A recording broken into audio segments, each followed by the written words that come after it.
السلام علیکم ناظرین، خبر اور حقائق کے ساتھ میں ہوں عمر خطاب۔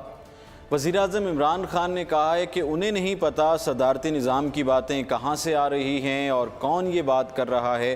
اسلام آباد میں آج سینئر صحافیوں سے گفتگو کرتے ہوئے عمران خان نے کہا کہ انقلابی بلدیاتی نظام لا رہے ہیں۔ پنجاب میں 22,000 پنچایتیں ہیں۔ پنجاب میں پنچایت کے براہ راست انتخابات ہوں گے اور پنچایتوں کو 40 ارب روپے کے فنڈز جاری کر دیے جائیں گے۔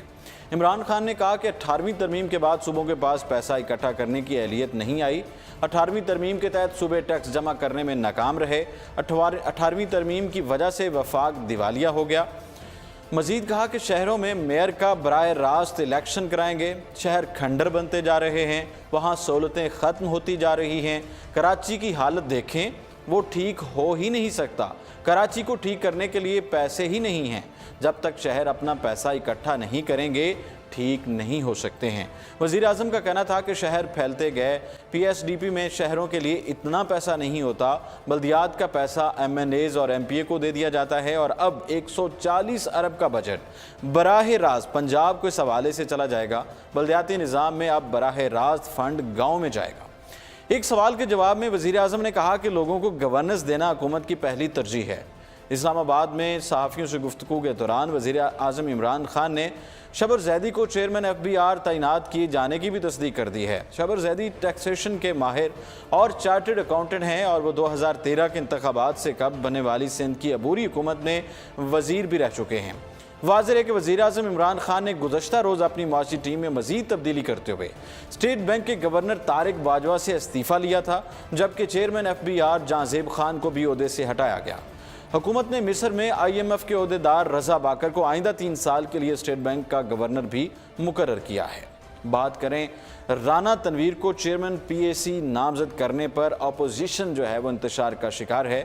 وزیر خارجہ شاہ محمود قریشی نے کہا کہ مسلم لیگ نون کی جانب سے رانا تنویر کو پبلک اکاؤنٹس کمیٹی پی اے سی کا چیئرمین نامزد کرنے پر اپوزیشن جو ہے انتشار کا شکار ہے۔ قومی اسمبلی میں اجلاس کے دوران خطاب کرتے ہوئے وزیر خارجہ شاہ محمود قریشی کا کہنا تھا کہ مسلم لیگ نون کے صدر شہباز شریف نے پی اے سی کی چیئرمین شپ سے استعفیٰ دیتے ہوئے رانا تنویر کو اس عہدے کے لیے نامزد کر دیا تھا۔ ان کا کہنا تھا کہ پاکستان پیپلز پارٹی کے چیئرمین بلاول بھٹو زرداری بھی یہ کہہ چکے ہیں کہ رانا تنویر کو اہم عہدے پر نامزد کرنے سے قبل ہم سے مشاورت نہیں کی گئی۔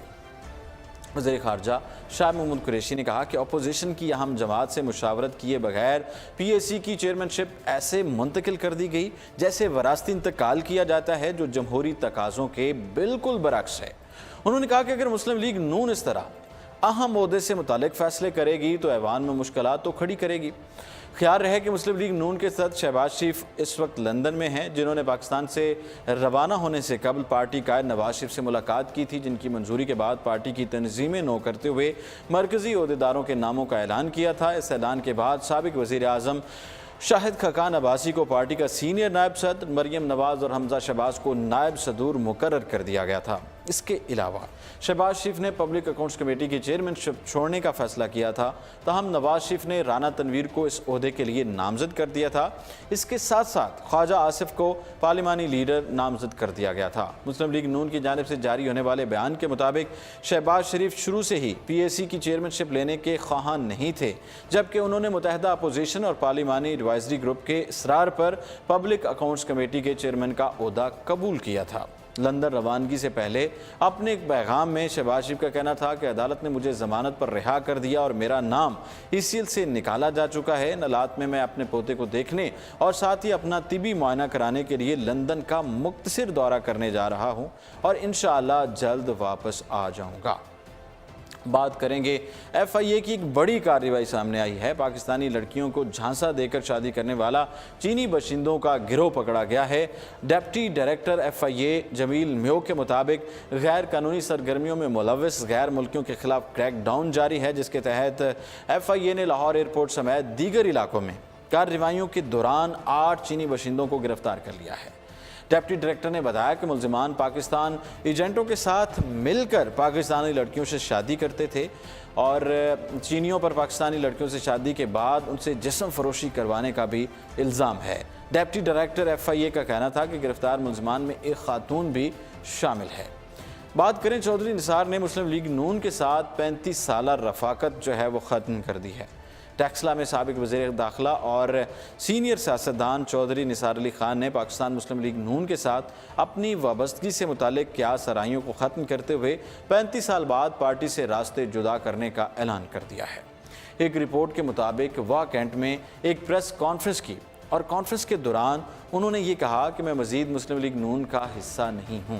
چودھری نثار علی خان کا کہنا تھا کہ انہوں نے اپنے ضمیر کے مطابق یہ فیصلہ لیا، وہ اپنے آپ کو فروغ کے لیے نہیں رکھ سکتے ہیں۔ ساتھ ہی انہوں نے یہ بھی کہا کہ وہ طویل عرصے سے پاکستان مسلم لیگ نون کا حصہ رہے اور انہوں نے عزت کے لیے سیاست کی، اقتدار کے لیے نہیں کی۔ انہوں نے مزید کہا کہ ان کے پاکستان مسلم لیگ نون کے کئی سینئر رہنماؤں کے مضبوط تعلقات تھے، لیکن میں متعدد مرتبہ یہ کہہ چکا ہوں کہ میں مزید مسلم لیگ نون کا حصہ نہیں ہوں۔ سابق وزیر داخلہ کا کہنا تھا کہ مسلم لیگ نون کے کچھ سینئر رہنماؤں اور ان کے درمیان اختلافات اور معاملات تھے جنہیں حل نہیں کیا گیا تھا، جن کی وجہ سے مسائل ہیں۔ انہوں نے کہا کہ ملک کو مختلف محاذوں پر کمزور کرنے کے لیے اس کے خلاف سازش کی جا رہی ہے۔ اس موقع پر انہوں نے ملک میں جاری سیاسی افراتفری کے لیے اپوزیشن اور حکومت کو ذمہ دار قرار دے دیا۔ چودھری نثار علی خان نے پاکستان تحریک انصاف حکومت کی کارکردگی پر سوالات اٹھاتے ہوئے کہا کہ ان کے پاس کوئی پالیسی نہیں کہ کس طرح مسائل کو حل کیا جائے، غریب لوگوں کو کس طرح ریلیف فراہم کرنا ہے۔ اپنی بات کو جاری رکھتے ہوئے ان کا کہنا تھا کہ ڈالر کے مقابلے میں روپے کی قدر میں کمی اور پیٹرولیم مصنوعات کی قیمتوں میں اضافے کا ملک کے عوام پر منفی اثر پڑے گا۔ ساتھ ہی ان کا یہ بھی کہنا تھا کہ اکتوبر تک ملک میں مہنگائی کی شرح میں اضافہ ہو سکتا ہے اور غریب عوام کی زندگی پر اثر پڑے گا، اور ایسی صورتحال حکومت کے خلاف عوامی تحریک کا باعث بن سکتی ہے۔ ناظرین، یہ تھا آج کا پروگرام، اور اس کے ساتھ ہی عمر خطاب کو دیجیے اجازت، اور آپ دیکھتے رہیے اردو پوائنٹ۔